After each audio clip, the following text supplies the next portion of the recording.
Alright, what's going on, guys? Today I'm going to be doing 10 things I love about my Turbo Miata. Alright, the first thing I love about this car is how it's clean. This car was originally from Florida, so a lot of the New England Miatas have complete junk, rusted out frames, rockers, everything's junk on these things, front fenders, and there's no rust on this car at all. It's completely solid all the way around. And I think that just looks a lot better because most Miatas you see around here in New England are completely shot. So I just love how this car is a nice clean base to build off of. All right, next thing I love about this car is the looks, and that's subjective to everyone. But I'm just gonna roll a little B-roll of this car right now and just show you why I love it.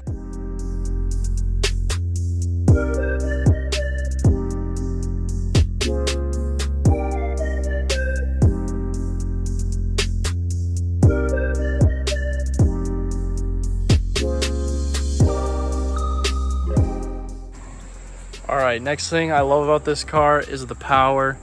This thing shoots way out of its competition, I guess you could say. Any GZ, anything like that would pull up to me, I could easily just give it the taillights like nothing.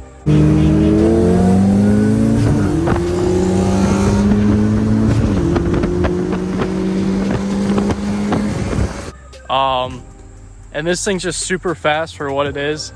Literally just a Miata with like a decent turbo kit, and this thing will take off. It spins first, second, chirps third, and it's just a blast to drive, and you feel like you're in a rocket ship every time you floor it in this car. Next thing on the list is flames. This thing will shoot 4-foot flames out to here. They're huge, and when you two-step it, it's like an AK. It just shoots them out. I'll put a clip in right here.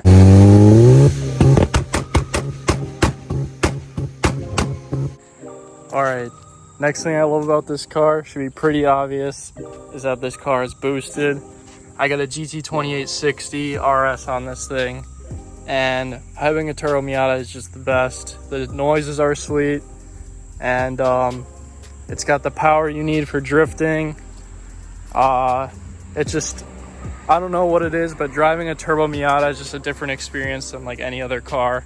I've driven hundreds of cars, and the Turbo Miata, I don't know, it's just probably my favorite driving car to this day. It just is so much fun.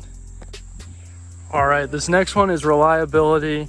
Now, this is my second boosted engine. My first one blew up, but it was completely unrelated. It was a tuning issue, and it got rod knock, and it had nothing to do with beating on the car or anything like that.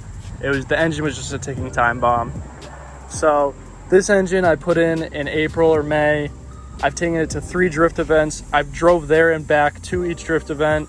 I've brought this car to Rhode Island multiple times. I've done everything with this car. I beat the piss out of it all the time when I drive it because that's why I built this car. It's a drift car. And it just keeps kicking. There's never any real issues. Maybe it'll smoke or something like that. But I always figure out what's wrong with it. And the Miata is just a super reliable car, even boosted. It won't let you down. All right, another thing I love about this car is the way it sounds when it's boosted. I have a full exhaust, so it doesn't sound like shit. I got an ISR exhaust, and when this thing is hitting boost, it sounds freaking awesome. To me, it kind of sounds like a SR20 that's like ripping. It just makes like those sweet, smooth 4-cylinder sounds in the boost noise. It's not raspy at all.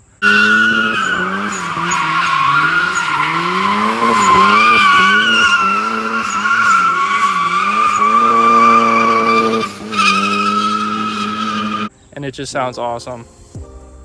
All right, another thing I love about this car is the fact that it's a convertible. You could just drop the top, and it's super fun to drift it like this. Super fun to do everything like this, and you don't have to use the doors. You can just hop over the doors because it's so low. And this thing's just a blast in the summer when the roof's down. The only thing is it's hot as fuck. All right, next is the welded diff for drifting and stuff. It's an awesome addition. Obviously you're gonna really want a welded diff drifting, and it's just sweet. Anytime you want to just dump the clutch, do a burnout, do a drift, it instantly responds. Both wheels will always drift, and you have nothing to worry about. You're just gonna light them up, and this car just lights them up so easy.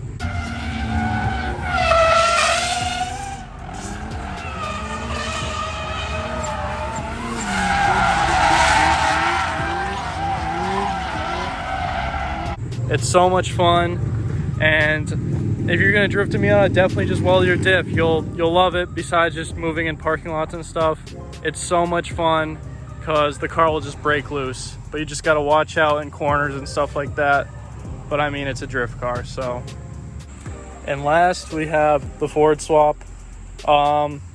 It's not like too great of a swap because you have to mod a bunch of shit, but there's nothing better than when you pop the hood on this thing and people go, dude, what is that engine? Where'd you get that like engine from? What car is it out of? And in reality, it's just a Miata engine that looks a little bit different, but it's from a Ford Escort, so it has that cool factor. And every time I go to like a car show or even drift events and I gotta pass tech and I pop the hood, people always ask about the Ford engine. And I don't know, I think it's just something that makes my Miata a little bit more special and different than everyone else's. And it's just really cool because this engine actually did come out of a Ford and it's not just like a valve cover swap. So that's really sweet. And I think that's about it. So if you like this video, give it a thumbs up and subscribe for more. I'll see you guys in the next one. I'm gonna be making content as much as I can, probably a couple times a week. So I'll see you guys soon.